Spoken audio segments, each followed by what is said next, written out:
గద్దర్‌కి సంబంధించినటువంటి మనకి ఇండస్ట్రీ నుంచి నిజంగా రెస్పాన్స్ వస్తే గద్దర్ అభిమానులుగా వీళ్ళు నిజంగా దాన్ని స్వాగతిస్తారా? గద్దర్ అభిమానులు రేవంత్ రెడ్డి ఈ ప్రకటన చేయటం మీద పాజిటివ్గానే రెస్పాండ్ అవుతున్నారు.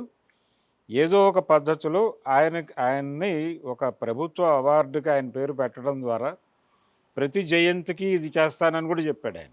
ఇదివరకు ఎలా ఉండేదంటే నంది అవార్డులు పండుగ రోజు ఇచ్చేవాళ్ళు. ఉగాది రోజున చేసేవాళ్ళు. ఇప్పుడు గద్దర్ జయంతిని ఉగాదిగా జరుపుతాను అంటున్నాడు ఈయన. కాబట్టి అది ఒక రకంగా ప్రోగ్రెసివే. అయితే ఈ మేరకు అడుగు ముందుకు వేసినటువంటి రేవంత్ రెడ్డిని మరికొంచెం ముందుకు నడిపించే ప్రయత్నం ఒకటి జరగాలి. ప్రజా సంఘాలకు సంబంధించి మావోయిస్ట్ పార్టీ మీద నిషేధం తొలగింపు, అలాగే ఒక చట్టం ఉంది. అంటే ఆ రోజుల్లో నేదురుమల్ల జనార్దన్ రెడ్డి గారు పెట్టినటువంటి చట్టం ఒకటి ఉంది. ఆ చట్టం నేపథ్యంలోనే ఈ నిషేధాలన్నీ జరుగుతున్నాయి. దాన్ని తొలగించేటువంటి ప్రయత్నం జరగాలి. అది రాష్ట్ర స్థాయిలోని పనేనా? రాష్ట్ర స్థాయిలో జరగాలి. కేంద్రానికి సిఫార్సు చేయాల్సి ఉంటుంది. అంటే మావోయిస్టు పార్టీకి సంబంధించి అక్కడి నుంచి రావాలి.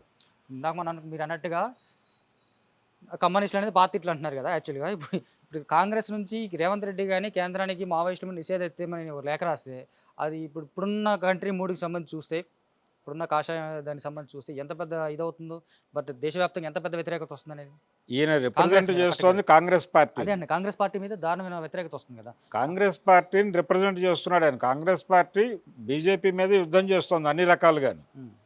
అందులో భాగంగానే ఈ నినాదాన్ని ఎత్తుకుంటే తప్పేం లేదు దానిలో.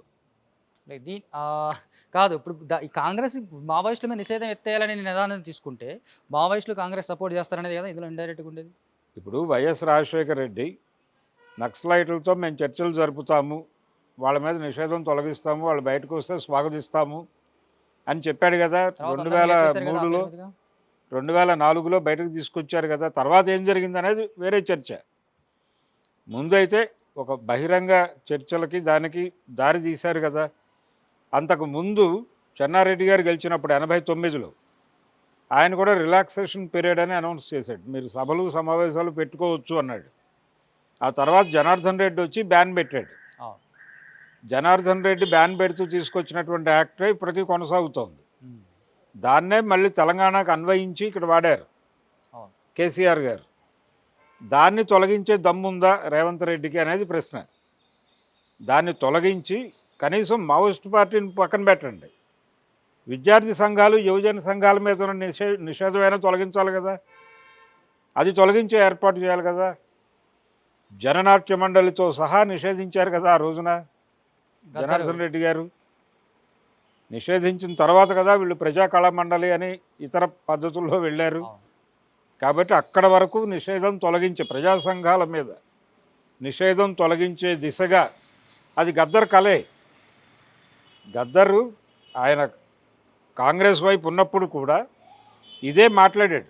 అయితే గద్దర్ కళ అనేదని ఇప్పుడు మనం ఇందాక అన్నట్టుగా ఈ 2 decadesలో గద్దర్ ఏ డ్రీమ్ ఉందో దాన్ని మెయిన్ డ్రీమ్ అనేది ఇప్పుడు మ్యాక్సిమం తెర మీద కనిపిస్తుంది. ఒక చిత్రంగా అదే కనిపిస్తుంది. అంటే 2 decadesలో ఆయన తన సామాజిక వర్గం నుంచి ఒక మార్పును కోరుకున్నాడు, లేదా అంబేద్కరిజం అనేది రావాలనుకున్నాడు, బుద్ధిజం వర్తిల్లాలనుకున్నాడు, హిందూయిజం పోవాలనుకున్నాడు.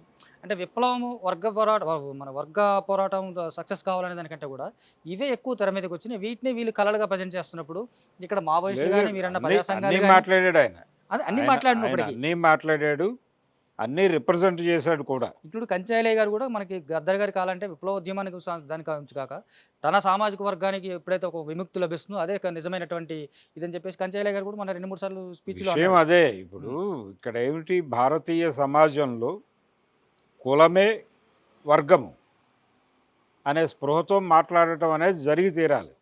మీరు ఏ రోడ్లోకైనా వెళ్ళండి, ఒక 50 కోట్లు ఉంటాయి. ఆ 50 కోట్లలో ఏ కోట్లోనైనా ఒక దళితుడు యజమాని స్థానంలో కూర్చుని ఉన్నాడా?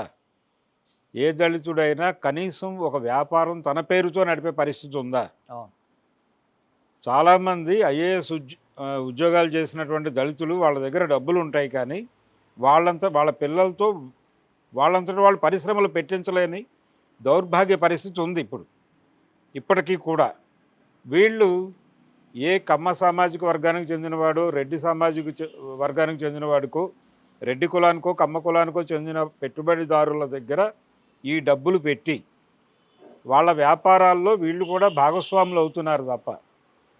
ఇప్పుడు సుజనా చౌదరి ఉన్నాడు, ఆయన రకరకాల చోట్ల పెట్టినటువంటి పెట్టుబడుల్లో ఒక ఐఏఎస్ ఆఫీసర్ గారి కొడుకు పెట్టుబడులు ఉన్నాయి. ఒక దళిత ఐఏఎస్ అధికారి కొడుకు అక్కడ డబ్బులు పెట్టి అంతే తప్ప వాటి దళిత మీద ఐఏఎస్ వచ్చింది. అధికారి సొంతంగా కొడుకు సొంతంగా వ్యాపారం చేయడానికి లేదు ఇక్కడ పరిస్థితి. అంతకంటే ఇక్కడ కుల సమాజం ఉందని చెప్పడానికి పెద్ద ఉదాహరణలు ఏం అక్కర్లా. అవసరం లేదు అది. మీరు నేను ఓపెన్గా చెప్తున్నారు కదా, మీరు ఏదైనా ఒక ఏని ఏరియా తీసుకోండి, అక్కడున్న 50 కోట్లలో ఏ కోట్లోనైనా ఒక దళితుడు కౌంటర్లో కూర్చుంటే వ్యాపారం జరుగుతుంది. ఎవడని వెళ్తాడు అసలు ఆ ఏంటి, కొట్టుకి? దీనికి సంబంధించి చాలా రోజులుగా ఉంది. ఒక హోటల్ పేరు దళితుల పేరు మీద ఉంటే ఆ హోటల్కి ఎవరు రారు, అక్కడ టీ కూడా తాగరు, టిఫిన్ చేయరు. ఇది దాదాపు ఏళ్ల తరబడి వస్తున్న వ్యవహారం. ఒక దళితుడు కొట్టు అని ఎస్టాబ్లిష్ అయిపోతే అవును. ఆ కొట్టులోకి వెడతారా వెళ్ళరా అనే దాకా ప్రశ్న ఉంది కదా. అవును. అది కొత్త ఏం కాదు కదా. చాలా పెద్ద పెద్ద వాళ్ళే అడుగుతున్నారు అది. సరే, నో కులము వర్గంగా ఆపరేట్ అవుతుంది. దీన్ని వర్గం పేరుతో మసిపూసి మారేడుకాయ చేసే ప్రయత్నం చేస్తున్నారు. మనుషులంతా ఒక్కటే అనే మాట అగ్రకులాల నుంచి వస్తే, అగ్రకులాలు మనుషులంతా ఒక్కటే అనే మాట మాట్లాడితే కింది కులాలని తినేస్తామని అర్థం. కింది కులాల నుంచి మనుషులంతా ఒక్కటే అనే మాట వస్తే నిన్ను మాలో కలుపుకుంటామని అర్థం. అందుకని కింది కులాల నుంచి మనుషులంతా ఒక్కటే అనే నినాదం రావాలి తప్ప ఎన్టీ రామారావు గారు ఆయన కమ్మ కులం నుంచి మనుషులంతా ఒక్కటే అంటే కుదరదు.